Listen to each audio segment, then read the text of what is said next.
천국의 정표 다니엘과 요한계시록입니다. 기타 주제를 다루는 시간입니다. 제가 지난 시간에 마리아 십자가가 성경적인가라는 주제를 다루었습니다. 이왕 카톨릭과 관련된 이야기가 나온 김에 사도신경과 관련해서도 조금 한두 번 다뤄보려고 합니다. 천국의 정표 다니엘과 요한계시록 책이 출간이 되어 있습니다. 관심 있는 분들은 더보기란을 참조해 주시길 바랍니다. 또 4월 부활절이 마치고 21일부터 23일까지 2박 3일 집중 세미나가 있습니다. 꼭 한번 마지막 때와 관련해서 요한계시록에 관심이 많은 분들은 이 세미나를 꼭 한번 오시기를 권합니다. 제가 초창기에 세미나를 할 때는 사도신경 무엇이 문제인가라는 그 과목으로 한 2시간 정도 강의를 했었습니다. 전체적으로 저는 한 12가지 정도 문제점을 발견을 했지만 그것 전체를 제가 영상에서 다루진 않았습니다. 제가 그것도 뭐 전체를 다 다루려는 것은 아닙니다. 그러나 또 마리아 십자가 이야기가 나와서 좀 한두 번 정도 다뤄야 될 내용을 한번 다루려고 합니다. 이 사도신경과 관련해서 이 마지막 때 제가 다니엘과 요한계시록을 주로 다루지만 마지막 때 관련된 것들을 이렇게 종종 섞어서 다루고 있죠. 여러분 마지막 때가 되면은요 무엇이 관건이냐면 마지막 때로 갈수록 교회나 성도들이 갈등하는 문제가 있습니다. 그건 뭐냐면 짐승표입니다.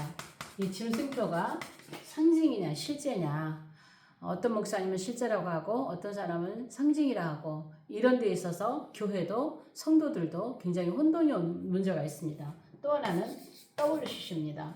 WCC를 가입을 한 교단이냐 안 한 교단이냐, WCC를 가입한 교단의 교회냐 아니냐, 이런 문제들이죠. 또 하나 그 중에 하나가 사도신경입니다.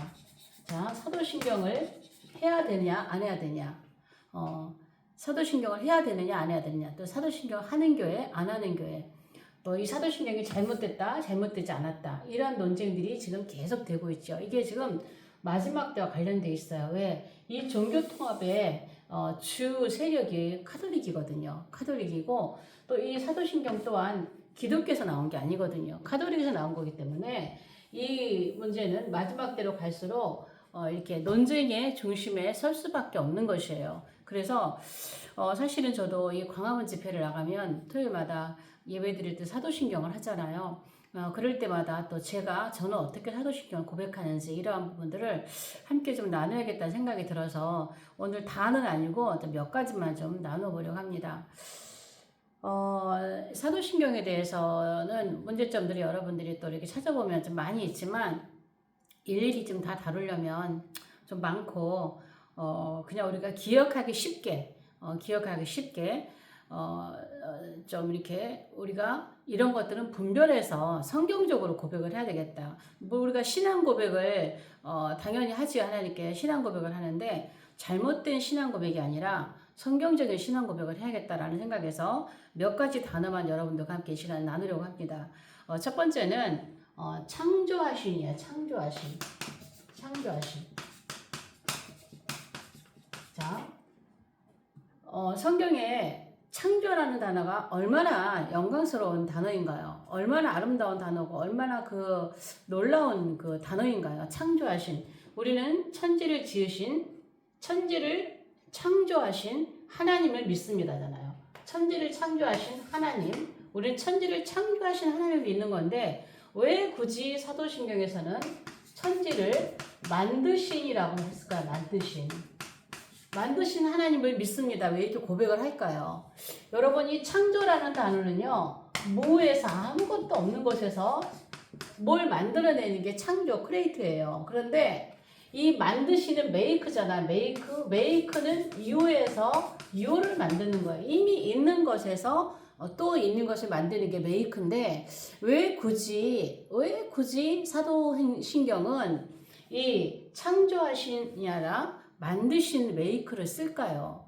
우리가 고백할 때도 천지를 창조하신 하나님 아버지를 내가 믿사오며, 이렇게 고백하는 게 더 성경적이겠어요? 천지를 만드신 하나님 아버지를 내가 믿사오며, 이게 나을까요?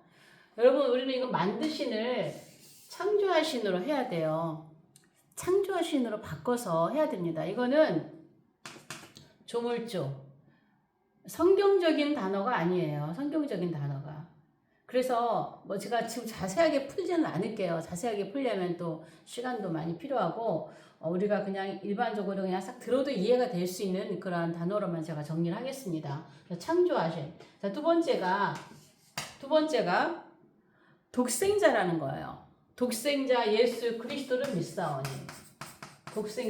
독생자 예수 그리스도를 믿사오니. 이렇게 해야 되는데 독생자가 아니라 외아들 우리 주 예수 그리스도를 믿사오니 이렇게 고백하잖아요. 여러분, 독생자 예수 그리스도가 성경적인가요? 외아들 예수 그리스도가 성경적인가요? 여러분, 이 좋은 단어 모노게네스 이 헬라어 모노게네스라고 하는 이 독생자는요. 세 번역에는 유일한으로 번역이 되어 있어요. 유일한이 맞죠? 유일한. 그다음에 이 단어는 독존하신, 독생하신. 이 모노게이스라는 헬라어 단어는요, 이 안에는요, 엄청난, 진짜 헬라어를 바르게 공부하시는 분들은요, 아시는 분들은 이 단어가 엄청난 단어라고 그래요. 이 안에는 아주 완전하신 하나님이 다 포함되어 있는 거예요. 오로지 유일하신, 독존하신, 독생하신 하나님. 독생자 예수 그리스도를 왜 외아들, 좀 가벼워 보이지 않아요? 외아들이란 말은. 그리고 예수님은 외아들이 아니세요. 맏아들이세요. 맏아들. 성경적으로 보면 맏아들. 외아들로 번역을 잘못한 거지. 맏아들이라고 그러잖아요. 맏아들. 우리도 전부 다 예수 그리스도 믿음으로 하나님의 아들이 되잖아요. 하나님의 자녀, 하나님의 아들. 그래서 성경적인 단어는 독생자입니다. 독생자. 이 성경적인 단어. 정말 이렇게 거룩한 이 단어. 정말 하나님을 드러내기에 충분하신 이 예수 그리스도를 하나님의 아들로 드러내기에 충분한 이 독생자라는 단어를 왜 외아들로 바꿨냐는 것이죠. 여러 가지 의미들이 있는 거에 대해서 제가 풀지 않는다 그랬어요. 왜 만드신이 뭔지, 외아들이게 뭔지 이런 거에서 깊은 것은 제가 이 시간 풀지 않고 그냥 겉으로 드러난, 표면적으로 드러난 의미만도 생각해 보자는 거예요. 그래서 독생하신 하나님으로 독생자 예수 그리스도를 믿사오니 이렇게 바꿔야 돼요. 그 다음에 또 제가 지난 시간에도 다루었던 처녀라는 문제죠. 처녀. 이사야서나 복음서에도 분명히 처녀 마리아라고 돼 있는데 처녀 마리아. 왜 굳이 동정녀, 성경에도 없는 단어 동정녀 마리아라고 바꿨냐는 거죠. 제가 이 얘기를 했을 때 앞에서 충분히 설명을 했죠. 자, 이 동정녀는 종신처녀설이다. 다시 한번 할게요. 동신처녀다. 이 사람은 무죄 잉태한 자다. 원죄가 없다. 이게 지금 마리아 학의 과목 마리아 학의 내용들이에요. 종신처녀다. 무죄 잉태설이다. 또 부활 승천했다. 무슨 마리아가 부활 승천해요. 그다음 또 하나는 뭐예요? 하나님 어머니설. 어머니다. 하나님 어머니다. 이렇게 해서 이 마리아를 완전히 하나님 신격화 시켜놓은 거죠. 신격화. 하나님의 어머니로 신격화를 시켜놓은 것이죠. 이 동정녀는 우리가 생각하는 이 처녀 마리아가 요셉과 약혼을 했지만 요셉을 알지 못한 아직은 그 부부로서의 어떤 그러한 그 관계를 하기 전에 성령으로 잉태한 처녀 남자를 알기 전에를 우리는 처녀로 우리는 이해하잖아요. 근데 카톨릭의 처녀 이 동정녀는 처녀가 아니란 말이에요. 우리가 말하는 처녀가 아니에요.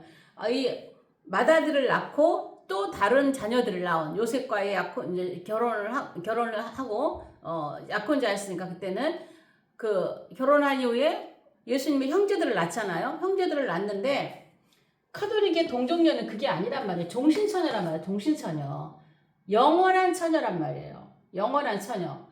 그리고 죄가 없다. 이렇게 한단 말이에요. 무죄 잉태. 원죄 없이 태어났다. 이거는 아니라 성경적이 아니잖아요. 그러면 우리가 성경적이지 않은 이 단어를 쓰면 안 돼요.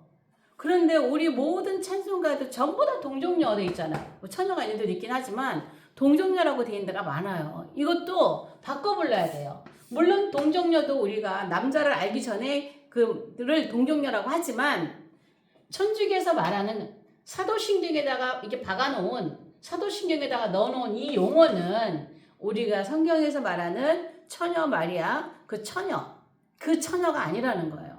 그래서 굳이 이거를 우리가 쓰면 안 된다는 거예요. 성경적으로 처녀로 써야 된다는 거예요. 처녀 마리아에게 잉태하였다는 처녀 마리아에게 낳으시고 이렇게 고백을 해야 된다는 거예요. 또 하나 제가 오늘 다룰 거 중요한 거 하나가 뭐냐면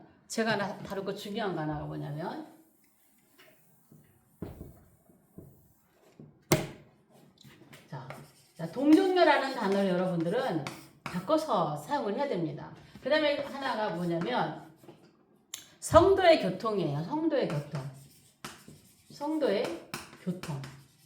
자, 성도의 교통을 우리 일반 우리 찬송가에는 성도의 교제로 번역이 돼 있어요. 성도의 교제로 번역이 돼 있지만 성도의 교제 이게 우리가 그 살아있는 그 교회 안에서 성도들 간의 교제로 이해를 하잖아요. 저도 그렇게 이해를 해왔고 예전에는. 그런데 이 사도신경 영어로 이게 세인트란 말이에요. 성인이에요. 성인. 그냥 살아있는 성도 간의 교통을 말하는 게 아니에요. 근데 중요한 건 뭐냐면 성도의 교통을 뭐 한다 그래요? 믿는다 그래요. 믿습니다.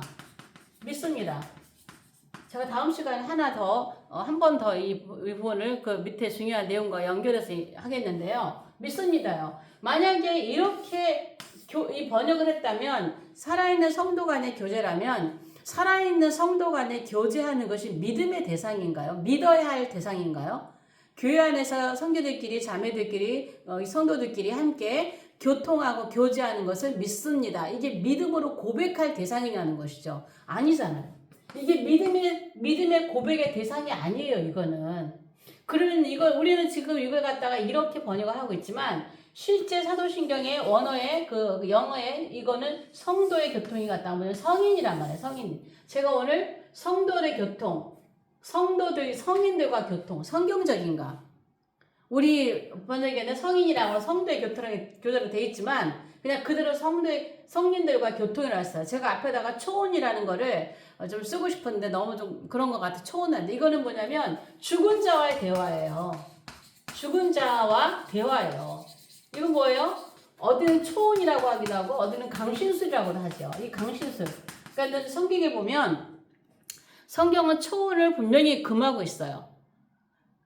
그래서 옛날에 구약에서 그 엔돌의 무당 사울을 찾아가죠. 사울이 찾아가서 엔돌의 무당에게 사울을 불러올리죠. 사무엘을 불러올리죠. 그게 강신술 초혼이라고 얘기하는 게 있어요. 근데 그것은 많은 번역서에서 거의 번역서에서 뭐냐면 그거는 악령의 역사라 성경적이지 않다라고 번역을 하고 있거든요. 해석을 하고 있거든요. 주의를 하고 있거든요. 그러니까는 성경에서는 죽은 자의 대화를 완벽하게 차단을 하고 있어요. 예를 들어서 여러분 예수님께서 변화산에서 누구 나타나셨다. 변화산에서 예수님이 모세와 엘리야와 대화를 하셨어요. 엘리야.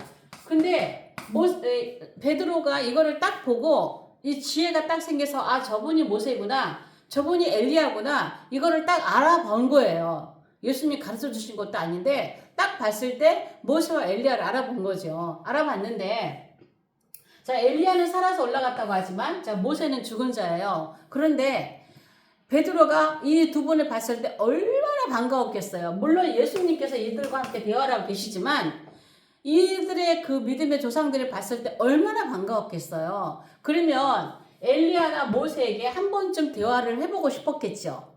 그러지 않을까요? 어머 모세 지도자님이요. 모세요. 엘리야요. 말을 할 수도 있잖아요. 근데 성경에는 한마디 이분들과 대화했다라는 기록이 없죠.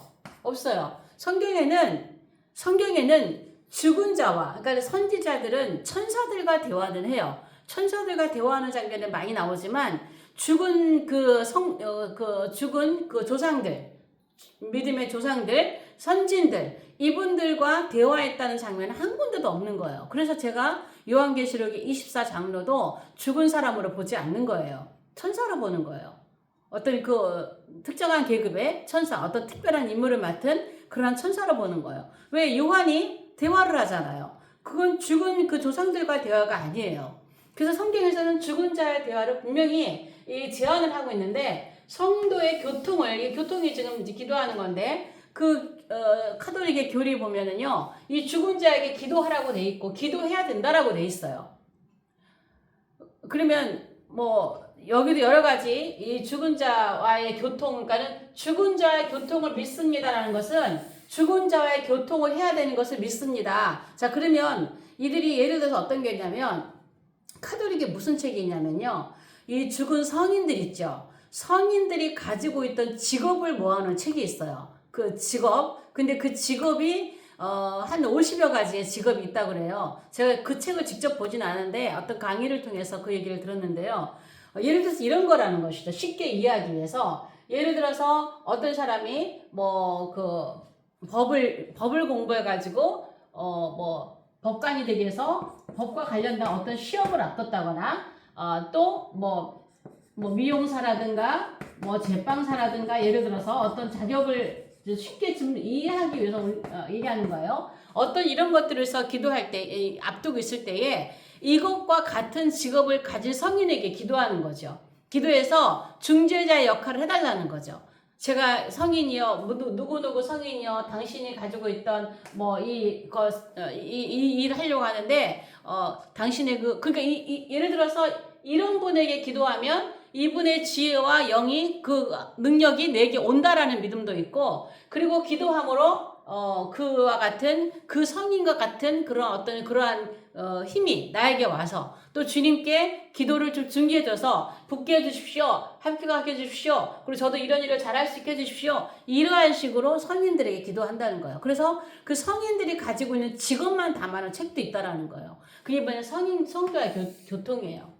카톨릭에서 말은 우리가 이런 기도를 하시는 게 아니잖아요. 근데 이것을 우리가 이렇게 번역한다고 그래서 번역을 한다 할지라도 그 믿음의 대상이라는 것이죠. 그래서 우리는 카톨릭 안에 독서가 너무 많은데 안타까운 것은 이제 광화문 예배, 제가 정광훈 목사님을 지지하고 존경하면서도 맞지 않는 부분들은 분명히 있거든요. 특별히 요한계시록과 관련해서는 굉장히 맞지 않는 부분들이 있음에도 불구하고 또 따르는 부분들이 있지만 사도의 신경을 하시는 분들은 이거를 안 하면 이단시하는 그런 경향이 있잖아요. 이거를 고백을 해야 하면 정통교회다라고 말씀하시는 분들이 계신단 말이에요. 그게 저는 잘못됐다라는 거예요. 이거를 지금 사도신경 고백하지 않는 교회들 많아요. 사도신경 고백하지 않고 그 시간에 십계명을 한다든가, 저희 교회도 고백하지 않습니다. 그리고 또 예전에 그 강문호 목사님께서도 이 강의를 하시고 그 수정안 고백서가 있어요. 사도신경. 그래서 이렇게 용어를 바꿔는 이거를 가지고 하는 교회들도 있고 어떤 교단들도 있고 그래요. 그래서 요즘은 사도신경 하지 않는 교회도 많이 있고 변경해서 하는 교회도 있고 있어요. 근데 제 주장은 하지 말자 주장이에요. 안 해야 된다. 왜? 이런 거 바꿀 수가 없거든요. 그래서 저는 광화문 집회에서 예배를 드릴 때 사도신경을 해야 되는 그 시간에는 그냥 제 입으로 중얼중얼 이렇게 그냥 바꿔서 해요. 천지를 창조하신 우리 하나님을 믿습니다. 나는 독생자 예수 그리스도를 믿습니다. 이렇게 바꿔서 혼자 중얼중얼 기도를 해요. 그래서 여러분들도 혼자 고백하는 거야 얼마든지 할 수 있잖아요. 공식적으로 그러지 않는 이상. 그래서 여러분들이 굳이 사도신경을 함께 동참을 해야 되는 어떤 예배라든가 그런 것이 있을 때 이런 것들 성경적으로 바꿔서 하면 어떨까라는 것을 제안을 해봅니다. 그래서 오늘 영상 여기까지 하겠습니다. 다음 영상에서 뵙겠습니다.